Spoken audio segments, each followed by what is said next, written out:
Lacey, Kelly and Jack's niece, and I want to first congratulate Kelly and Jack and wish them a loving, happy marriage. Also, I want to say, Jack, beware. Kelly makes a good grilled cheese sandwich, and from my experience of her babysitting me, after you eat them, I'd leave the room if I were you to save your nose. I also like to say, go 49ers, because when I went over to their house with my cousin for a football party, the funnest part was when Jack was telling us about our nail polish color that we need and not have. And remember, no black, which at the end of the day, Addie wanted black, and that is what she got. Last but not least, and very important, when I was little, my Aunt Kelly asked me, who should I marry, Prince Eric from The Little Mermaid or Jack, the guy with the fro? I said Prince Eric, and I was right. She did marry her Prince Eric, and Kelly and Jack shall live happily ever after.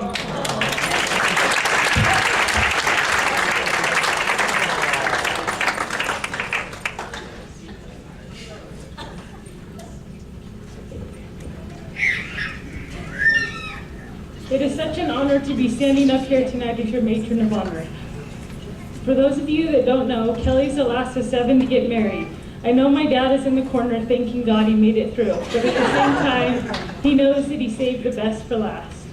Kelly and Jack have been together for almost 10 years now, which is longer than most people stay married. So in honor of their 10 years together, I have come up with 10 reasons why Kelly and Jack will make it for a lifetime. Number 10. Jack realized he had better odds of being successful with a fire career and a hot wife than he did at winning the World Series of Poker.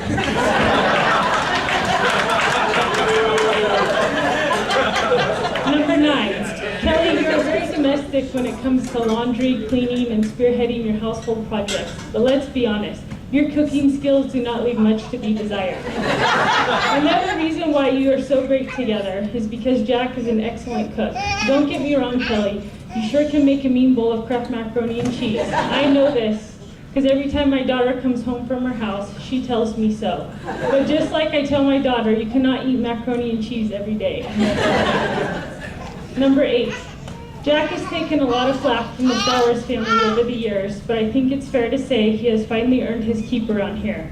He has already made so many memories with us on several occasions, but one fond memory I have of Jack is the time he wanted to fight Kyle at the Annex on Christmas Eve for accidentally breaking his glass of Captain and Coke. Boy, did we see a side of Jack that we've never seen before. I mean, he was karate kicking flower plants off the table, screaming absurd remarks, Kyle, blood versus blood. And then finally was kicked out of the bar. Now that was a sight to be seen and something we all look back on and still laugh about today. Jack, I think you'll never live that one down, but you sure proved you can hold your liquor just like the rest of us. Number 7, Kelly, not only are you marrying Jack as a life partner, but you also are marrying him because you know, in order to survive our family functions, you need a good beer pong partner by your side. Everyone knows that any family function you see Kyle at, the beer pong table is sure to follow, and it's upstairs in his room today. Number 6, in order for your marriage to be successful, you have to learn the art of compromise.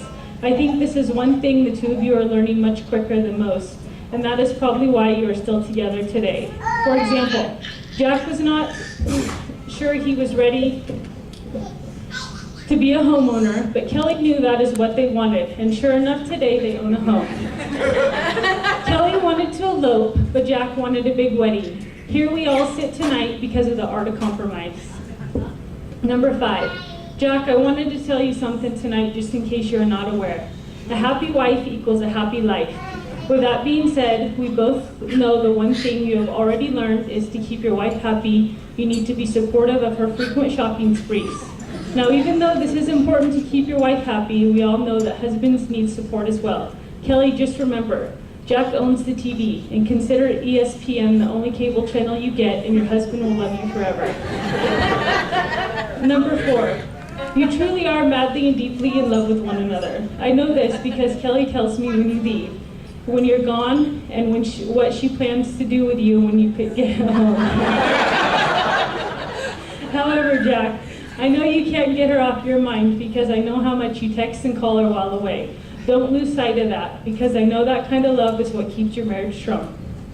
Number 3, your commitment to each other. You both have stood by each other through the good times and the bad. We all know that Kelly can be a little stubborn at times, and we all know that Jack is not. Jack, I think you're one of the nicest guys I know, and I'm so happy that my sister found someone who will love her as much as you do. Number 2, Jack and Kelly both really value family, and I know one day they will start a family of their own and make great parents. I can tell you from my own experience that they both are the best auntie and uncle around. Just ask Addie. For example, one day Kelly and Jack asked me if they could take Addie swimming, and when they got to the pool before going swimming, Jack's shirt was a little wet. When Auntie Kelly said, "I think you peed on Uncle Jack," Addie just said, "Just a little bit. That's fine, right?" Jack wore that pee without a little bit of irritation. Now that's a great uncle, already getting peed on, and it's not even by your own kid. And number 1, you married your best friend, your partner in crime, and the one you live for, laugh with, and love. So Kelly and Jack, congratulations. We're so happy for you, and Jack, welcome to the family. And as Addie would say, Uncle Jack, we love you. Now everyone, please raise your glasses and let's toast to Kelly and Jack.